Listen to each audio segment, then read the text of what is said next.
started with YouTube's filter features, click on the filter button in the upper right corner of your video results page. You have several choices. The most useful to you is the duration option. A short video is one that's less than 4 minutes, and a long video is one that lasts longer than 20 minutes.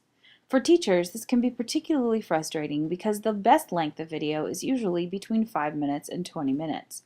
Unfortunately, YouTube does not have a solution for this option. Another option is to look at video upload date.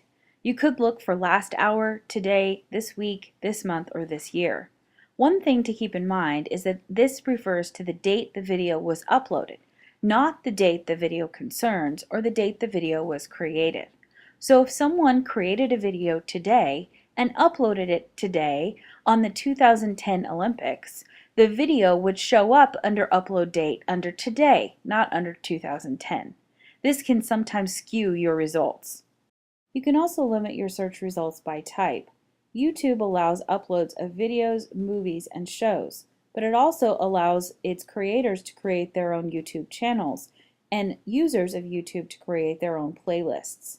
Selecting one of these will limit your search terms to just those types.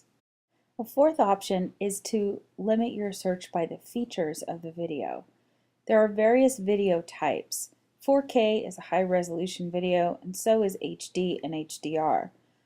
You can filter videos for those that have subtitles or closed captioning, those that are free of copyright restrictions, which is what Creative Commons is, 3D video, live video, purchasable videos, and 360 videos. Choosing these options will only be helpful to you if you know what kind of equipment you have.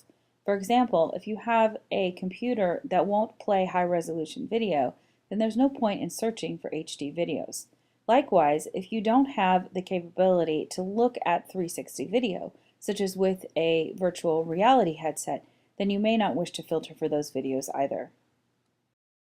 The final option in the Filters tab is not a filter at all. It's an option for ordering the videos that appear in your results list. The first option, Upload Date, will sort the results of your videos in the order in which they were uploaded, with the most recent being on top.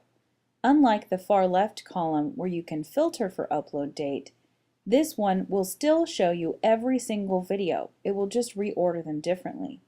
If you select the filter, last hour, in the upload date column, you will instead be only getting the videos from the last hour, so it limits the number of videos that you have. Let me show you an example. I've just done a YouTube search for Olympics. If I click on Filter, these are my options. Currently, they're sorted by relevance. My other options were upload date, view count, and rating. Over here on the left is the filter for upload date.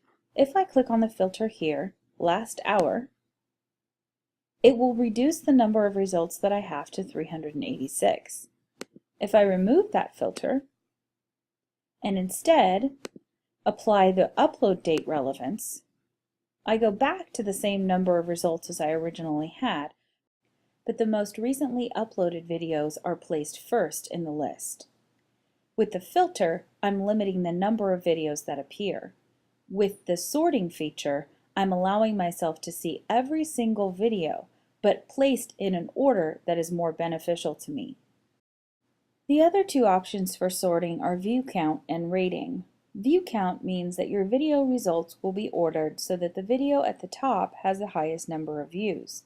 Keep in mind that view count is accumulated over time, so an older video will likely appear at the top of your list than a newer video. The final sorting feature is rating.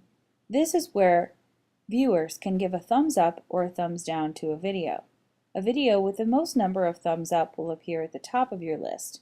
A video with the most number of thumbs down will appear at the bottom. So let's see some of these search terms in action. I'm going to be searching for videos that go with my current unit on extreme sports. In the search box, I type snowboarding Olympics.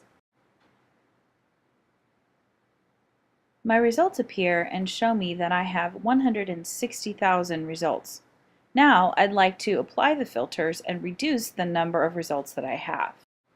I click on the filter button and I select the filters I'd like to use. In this case, I would like videos that have been uploaded in this week. I would also like videos that have subtitles. Now my list of video results have been reduced to 207 from the 160,000 that were listed before. With so few results, I've decided that limiting to uploads in this week may not be the best option. Instead, I'm going to use a search limiter that I can type in the search box at the top of the page. YouTube allows you to add one search term limiter to your searches, and that is the phrase in title, all one word, with a colon after it. After in title colon, you can place any word or phrase that you want to appear in the title of the video that you're looking for. Here, I'm going to put bronze. Now, this means that every video I see is going to have the word bronze in the title. By adding the search limiter in title colon, I have limited the number of results to 347, but I haven't sacrificed older videos by limiting the date. That's it for this week. I hope you find these search terms and limiters useful in your use of YouTube. Thanks for watching.